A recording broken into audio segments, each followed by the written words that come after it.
అపరాజిత అమ్మవారు విజయవాడ ఇంద్రకీలాద్రి మీదకు వెళ్ళినప్పుడు గర్భగుడిలో అమ్మవారికి ఎదురుగా బయటకొచ్చి చూసినప్పుడు ఒక చెట్టు కింద క్షేత్రపాలకుడైన ఆంజనేయ స్వామి ఉంటారు.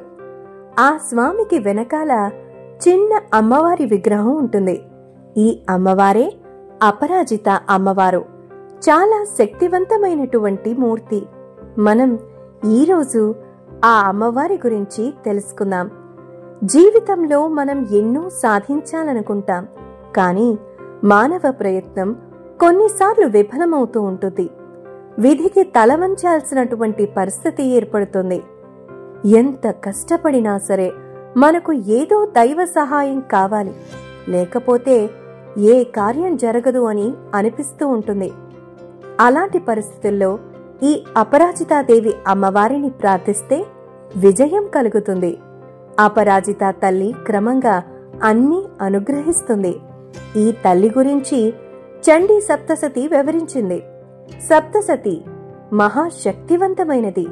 అందులో దేవతలు వెళ్లి అమ్మవారి విజయం కోసం ప్రార్థిస్తే అప్పుడు అమ్మవారు ప్రత్యక్షమవుతారు. ఆ ప్రత్యక్షమైన రూపమే ఈ అపరాజితాదేవి అమ్మవారు.